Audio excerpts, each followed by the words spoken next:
балалар, қазақ тілі пәнінен екінші сабақ. Балалар, сабақты бастаудан алдын каналға тіркелуді және лайк басуды ұмытпаймыз. Мен сендерге ауызша айтып кетемін. Тапсырмалардың жауаптарын сендер видеоны тоқтатып тұрып, дәптерлеріңе жазып алсаңдар болады. 6-шы тапсырма. Мұқият тыңда. Сөйлеу мәнері кімге тән екенін анықта. Алматы уақыты 9 сағат 15 минут. Аузыңды аш. А де. Ыстық самса алыңыз.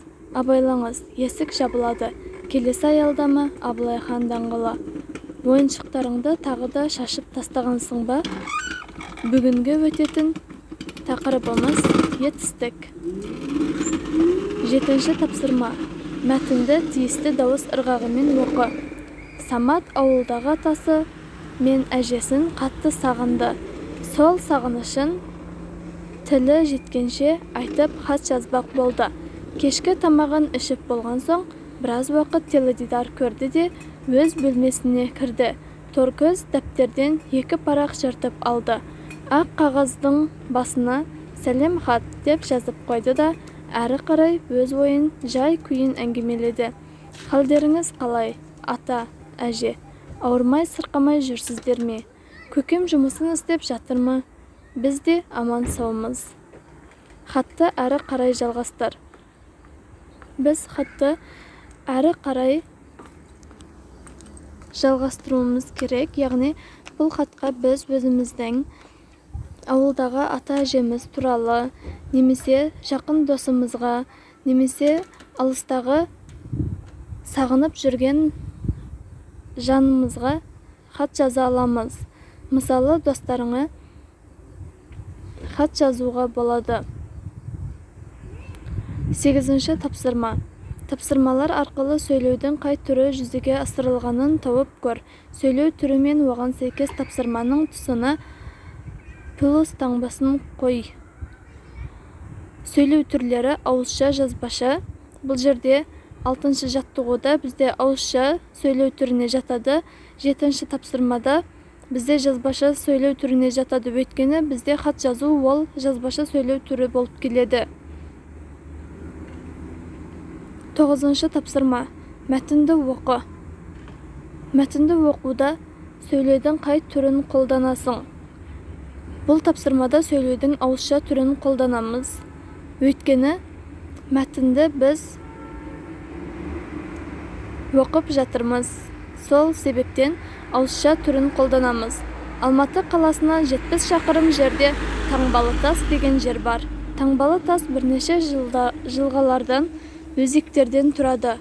Таңбалытастың жан-жағында сайлар, ішінде күнге әбден күйген жалпақ гранит тас бар.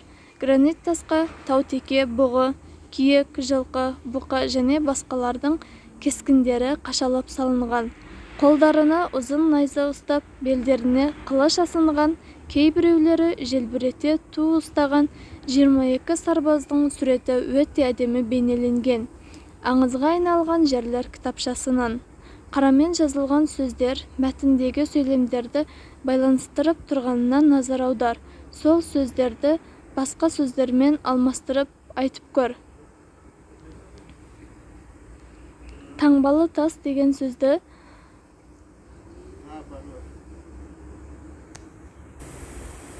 Таңбалы тас сөзін біз ерекше тас немесе алдыңғы замандағы тас деген сөздермен байланыстырып ауыстыра аламыз. Гранит тас. Гранит тас дегеніміз ол өте құнды бар тастардың бірі болып келеді. Сол себепті гранит тас деп аталған. Алғашқы адамдар суреттердің көмегімен сөйлеудің қай түрін жүзеге асырды? Ойыңмен бөліс. Ойыңды жазбаша сөйлеу бірден пайда болған жоқ. Сөйлемімен баста. Жазбаша сөйлеу бірден пайда болған жоқ. Өйткені бұрында адамдар бір-бірімен суреттер арқылы сөйлесетін болған және сол суреттерден таңбалар келіп шыққан. Таңбалардан кейін әріптер келіп шығып, бірте-бірте жазбаша сөйлеу қалыптасып кеткен. 10-шы тапсырма. Шығармашылық үзіліс. Сурет бойынша көзде не болатынын әңгімеле, не болмайтынын айт. Әңгімелеу үшін сөйлеудің қай түрін қолданасың? Біз әңгімелеу үшін сөйлеудің ауызша түрін қолданамыз. Өйткені бұл жерде әңгімеле деп тұрғаны үшін ауызша түрін қолданамыз. Екіншіден, тек ауызбен ғана айтып қоя саламыз, және бұл тапсырманы дәптерге немесе хат түрінде жазбаймыз. Сондықтан бұл тапсырмада әңгімелеудің ауызша түрі қолданылады.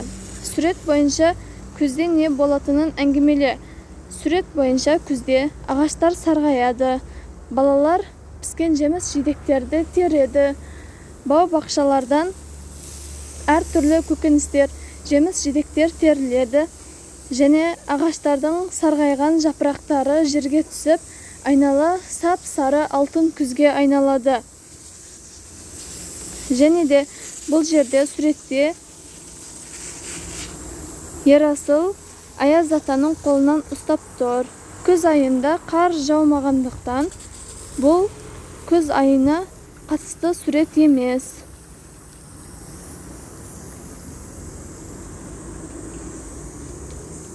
Күз мезгілі бейнеленген сурет бөліктеріне зер салып қара. Осы сурет бойынша 3 сұрақ жаз.